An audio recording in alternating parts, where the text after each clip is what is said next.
Hey, good morning, Agent B here, and I wanted to just jump on. It's Monday morning, and we're on day I don't know, 40 or something of our lockdown here, and people have been asking me, I get calls over and over and over again, and obviously DMs and texts and everything else. People asking what's going on with the market, and will the market crash, and what's going to happen? Are we there?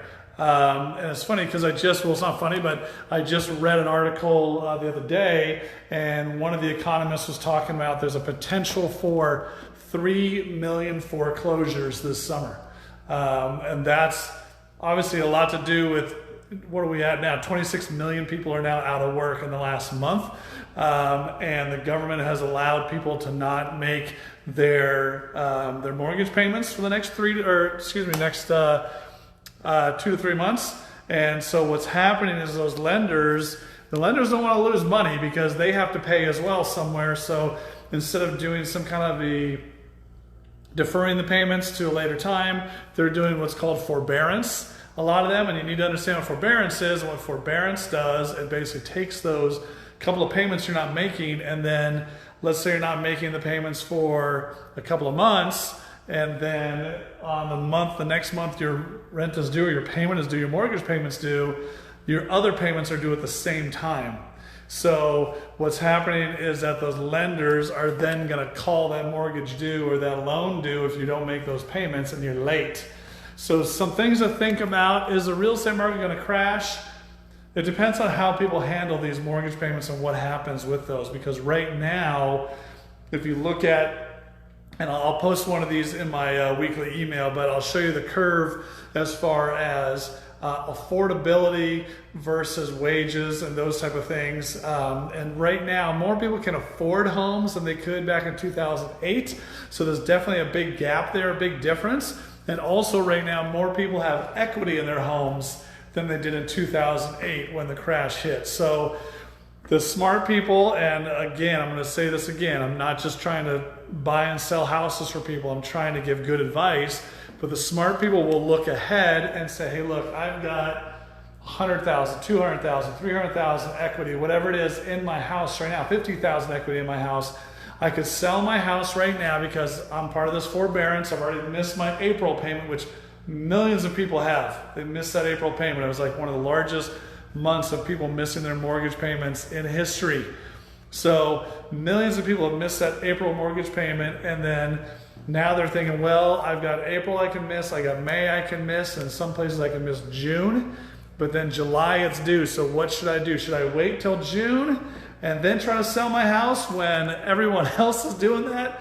Or is it something where I'm in a position right now where I've got equity in my house, and I can go ahead and use that equity right now, sell my home, either hold on to that equity or downsize into something where I can put a bigger chunk into that and have a smaller payment that I can afford. Or if it's someone who's lost their job, they're going to have a difficult time getting a loan on a new house, but before their credit gets completely hammered, they can go ahead, pull the equity out and bank it.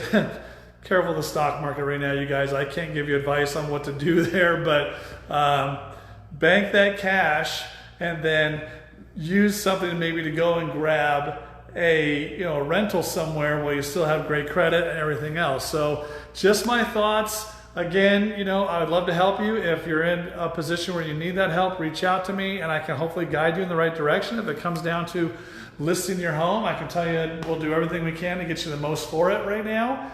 I have talked to some of my clients that are in the midst of getting ready to sell their homes, and not for COVID-19 reasons, but they've already been planning this for a while. So it's actually a decent situation where they're asking me, should we wait? Should we wait?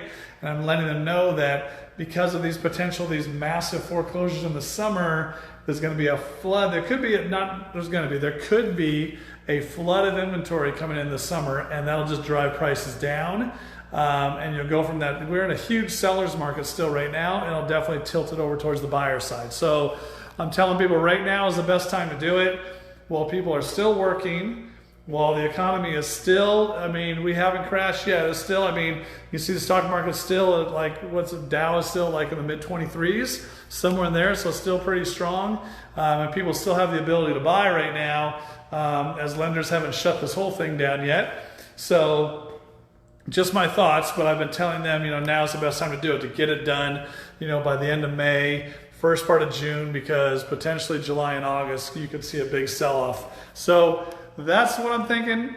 Let me know if you have any questions, you guys. Comment down below and tell me what you think. I'd be more than happy to share my thoughts with you, of course. Reach out to me anytime. And if you're watching this on YouTube, hit the subscribe button, because I'm going to be doing a lot of these, trying to address these issues. I was talking last week about buyers and sellers and how we protect them during these times. I've been showing houses and listing houses. We just closed 2 more last week. So we are still busy. But of course, I'm never too busy to help you out. So please reach out to me anytime. You can reach me at brian@agentbteam.com. That's the easiest email to do it. Or text me or DM me here, or like I said, hit the subscribe button. All my information is down below, so you can check that out. Okay. That's it for now, you guys. I hope you have a great rest of your week. Please reach out to me. I'm always here to help when you're ready. That's Agent B. That's what I do. Talk to you later. Bye.